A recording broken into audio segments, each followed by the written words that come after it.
We'll take you live to the US state of Virginia, where Donald Trump is rallying following yesterday's CNN presidential debate in Georgia. Let's take a listen. In the history of our country, in my opinion, and we have a transition period because hopefully there has to be a transition.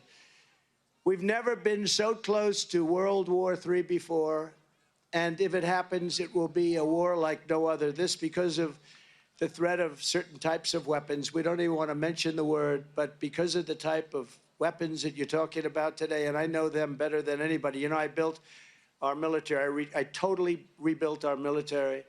I know more about weapons than just about anybody.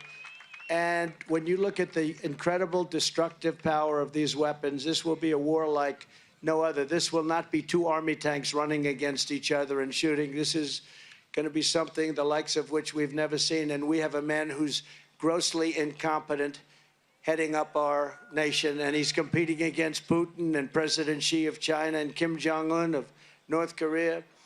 He's competing against people that are at the top of their game, and he was never really at the top of his game. He was never very good, but now he's really not good. Last night was a defeat not only for Biden, but for the entire radical left Democrat Party and the fake news media who have been lying to the American people as our country was being destroyed.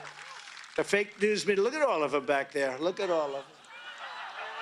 That's a lot of cameras.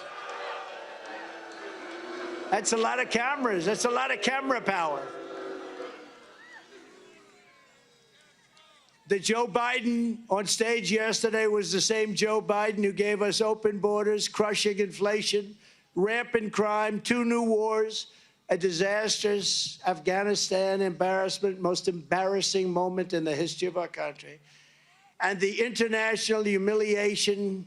Think of it, one after another, international humiliation, one after another. Nobody respects him. Foreign leaders don't respect him.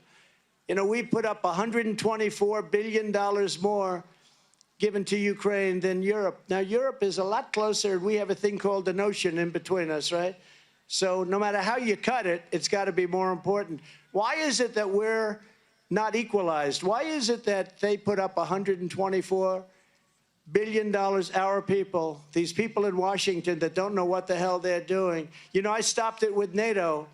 We were spending almost 100% of the money for NATO. And I went in my first meeting, I realized, I said, you know, they're not paying their bills. They're delinquent.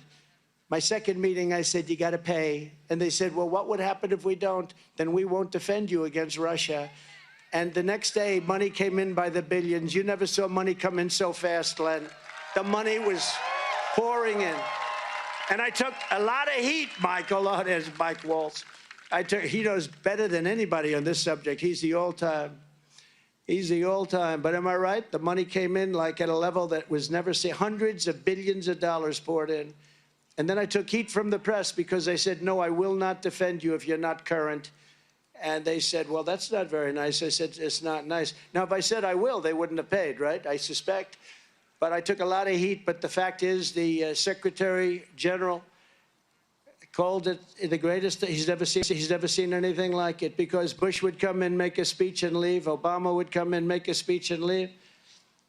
And then I came in and I didn't make a speech. I just said, these guys aren't paying their bills. They're not paying their bills. I don't want to make a speech until they pay their bills. But they asked me, will you defend us if we don't pay? I said, no, I will not defend you. We're not stupid anymore. And $400 billion came pouring in. You never saw money pouring in so fast. The whole world should know that while Biden is the worst president in the history of America, our country is going to be strong again, and it's going to be very soon. I want the enemies to know that, because we have a 5-month transition period, and I want the enemies to know, don't play around with us during this 5-month period. Don't play around.